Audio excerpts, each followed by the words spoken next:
Hi everyone, Dr. Emmy from Pain Free and Fit. Today we're going to be going over some valuable tips of how to train your back safely in the gym without aggravating your disc degeneration, herniation, and bulges. Hope you enjoy.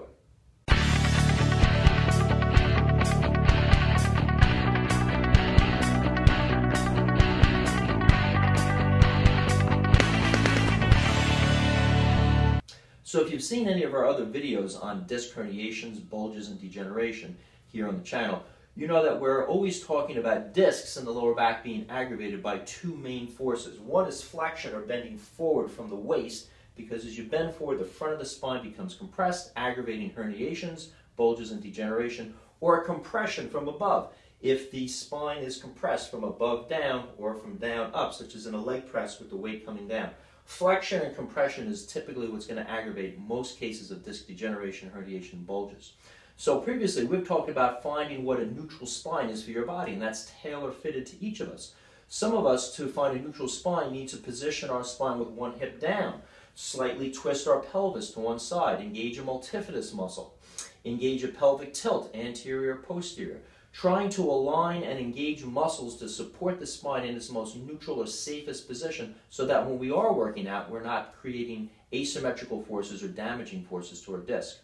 If you've not yet found out what's your neutral spine position and how to engage your proper muscles to correct your biomechanical weak links, go to the painfreeandfit.com website. We have a free body analysis. Check it out. Learn about neutral spine. It's also available in any of our products, books, and videos there on the channel. That being said, once we engage our neutral spine for back training, there are many tips that we should keep in mind to avoid aggravating disc problems.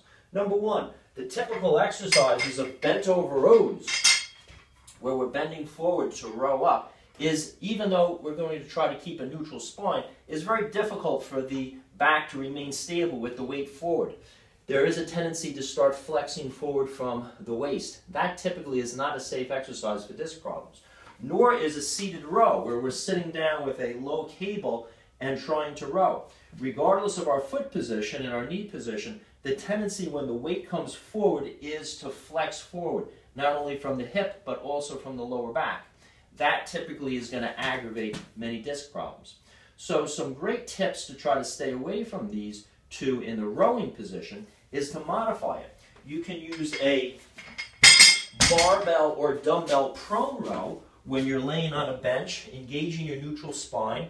Here, your body weight is supported. Your back is supported by the bench. You can row very effectively here with heavy weights, either with dumbbells or with a barbell. You need the bench a little higher, of course, to get a fuller range of motion. You can also do reverse flies for the mid-scapular muscles, middle trap and rhomboids in this position, avoiding bent over reverse flies, which also has the same effect, which is dangerous on the disc. Much safer in the prone position. When doing one-arm rows on a bench, if you're setting up here, watch the typical mistake, which is, as the weight comes down, to bend forward. The higher the hip is, meaning the higher the leg is and the straighter the knee, the more tendency as the weight comes down to bend forward from the waist, which can aggravate discs. If you bend that knee that's standing and lower your hips down as close to that rear foot as possible, by keeping low hips, that helps to keep the back flatter and avoiding that tendency of going forward. Also watch this exercise. I'll view you from the back. As you're rowing, the tendency is, as you're rowing, to have one hip come up into the rib cage. Keep that hip where the knee is on the bench down, so you have a level pelvis and the hip is not driving up into the rib cage. If not, that's going to compress that side of your back that's on the bench, many times aggravating disc problems.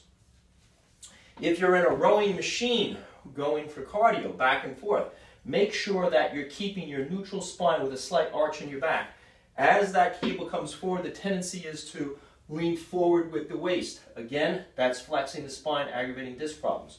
So it helps many times to keep one hand on a rowing machine just to train and one hand on your back, to feel that as that seat is sliding back and forth on the rail, you're letting all the motion come from your hip joints and you're not bending from the lower back. Nice key to tip there. When using pull downs, it's important to think about the compressive forces. If I do a behind the neck pull down with a bar, that's going to put a lot of pressure on my discs. Remember, Discs have more weight-bearing stress on them in the seated position than standing, up to 12 to 13 times your body weight. So if you're sitting and doing behind neck pull-downs, you're going to be vertically compressing that disc. Many times that's aggravating herniations, bulges, and degeneration. Alternatively, if we do a front pull-down, we have the tendency to lean back a little bit, which many times increases the arch in our back, sparing that flexion effect. This is typically safer. Either wide grip, medium grip, even reverse grip or narrow grip pull downs, all to the front, are typically safer because the forces coming on the body are more horizontal in terms of a vector and less vertical in terms of compression. You can do chins, you can do pull-ups on a bar. If you want to use weight hanging from the ankles, make sure that the spine isn't being overstretched. Sometimes with discs, after you've been doing a lot of compressive stuff, if you sit for a long time and work, go to the gym, throw weights on your ankle, that sudden stretching of the spine can many times aggravate discs. So incrementally increase the weight that you're using either at the ankles or if on the waist, make sure that the belt is sitting low on the hips and not sitting on the lower back. Keeping these tips in mind can go a long way to avoiding low back irritation with back training for herniations, bulges, and degeneration. If you like this video on back training for low back disc troubles, feel free to subscribe to our channel. We've got a lot of great videos out there to help you with your training. Questions or comments, write in. As always, I'll do my best to answer them. And remember, if you're looking for a great home exercise program that's tailor-fitted to help stimulate healing in your lower back disc degeneration, herniation, or bulges, check out our Fast Track program for degenerative disc disease, available at painfreeandfit.com. It's got your body analysis to figure out where your mechanical links are, where your mechanical struggles and issues are that are affecting your back, how to target exercises to promote corrective exercise training, meaning to correct your mechanics, to shore up your weak links in your back, and how to get back into training, how to design a program, build it step by step, so you're actually helping to rehab your back, self-rehab at home, and still get a great workout, getting stronger and fitter without aggravation. I hope this video on back training and disc troubles helps you with your chronic lower back pain.